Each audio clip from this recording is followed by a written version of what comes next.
Good evening everyone. आज हम देखेंगे स्प्लिटिंग ऑफ टर्म सिंबल।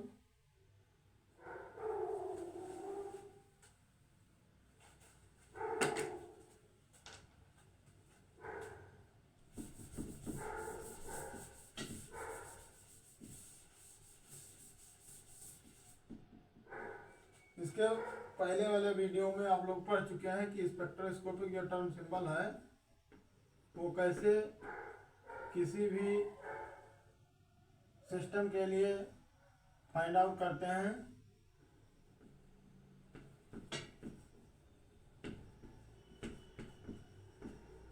जिसमें हम पढ़ चुके थे कि एस टर्म सिंबल आता है, पी आता है, डी आता है, एफ आता है, जी टर्म सिंबल आता है, एच भी आता है और आई आता है। सभी में स्पिन मल्टीप्लिसिटी को हम जनरली 2s+1 के टर्म में लिखते हैं। यदि अनपेयर्ड इलेक्ट्रॉन की संख्या 1 होगी तो स्पिन मल्टीप्लिसिटी 2 आती है। यदि 0 होगा तो 1 स्पिन मल्टीप्लिसिटी होगी। और यदि अनपेयर्ड इलेक्ट्रॉन जितने होंगे, यदि 2 अनपेयर्ड इलेक्ट्रॉन है तो स्पिन मल्टीप्लिसिटी 3 होगी। यदि 3 अनपेयर्ड इलेक्ट्रॉन है तो स्पिन मल्टीप्लिसिटी 4 होगी।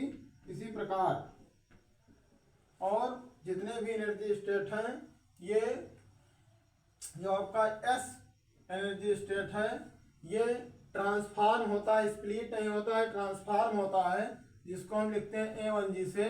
और आफ्टर ट्रांसफॉर्मिंग या स्प्लिटिंग के दौरान स्पिन मल्टीप्लिसिटी सेम होगी। जो स्पिन मल्टीप्लिसिटी इसकी होगी, यदि सिंगलेट है तो सिंगलेट होगा, ट्रिपलेट होगा तो ट्रिपलेट होगा।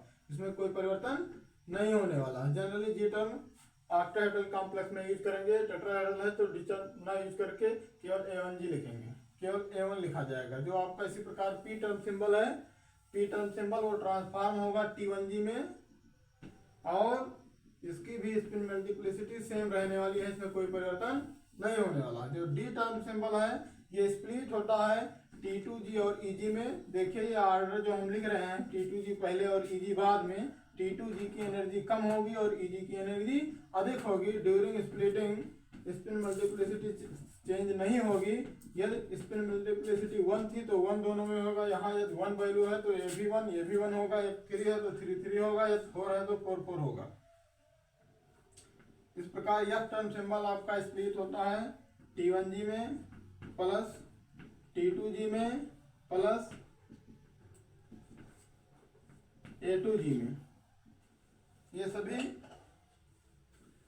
इन सभी की जो स्पिन मल्टीप्लिसिटी है ये सेम रहने वाली है, इनमें कोई परिवर्तन नहीं होने वाला है।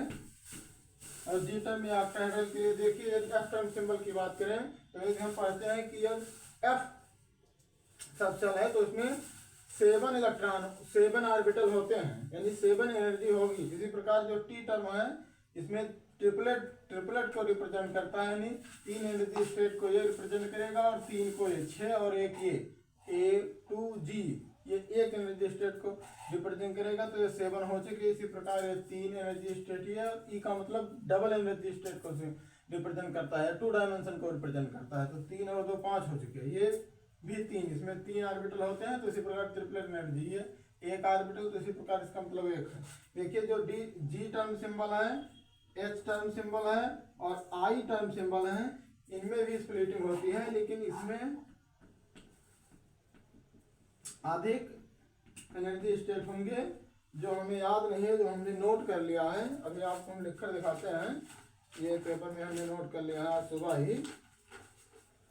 ये जो जी टर्म सिंबल है ये T1G plus T2G plus EG plus A1G में स्प्लिट होगा। स्प्लिटिंग के दौरान स्पिन मल्टीप्लिसिटी सबकी सेम रहेगी, कोई परिवर्तन नहीं होगा। जो एच टर्म सिंबल है वो T1G प्लस T1G, ये 2 T1G, कंफ्यूज नहीं होना है आपको। T1G और T1G 2 T1G होंगे प्लस T2G प्लस EG। इसी प्रकार आई टर्म सिंबल, ये I term symbol A1G plus EG plus A2G plus T1G plus T1G plus T2G। देखिए इसमें एनर्जी स्टेट की संख्या अधिक होगी, इसलिए हमें याद नहीं था, यहाँ तक तो हमें याद है, याद नहीं इसलिए मैंने नोट करके आप लोगों को बताया। देखिए ये F में 7 ऑर्बिटल होते तो इसमें 9 होंगे, और 9 होंगे तो एनर्जी स्टेट आपको 9 आना चाहिए, 3A 3A 6 और 2 8 और 1 9 होगा। इसी प्रकार इसमें 9 था तो इसमें 11 होंगे, 11 एनर्जी स्टेट आपको देखने को मिलेंगे, 3 3 6 3 9 और 2A। ई का मतलब 2 एनर्जी स्टेट, दो, तब ये 2 डायमेंशन को रिप्रेजेंट करता है। इसी प्रकार आई में 11 होने चाहिए, है ना।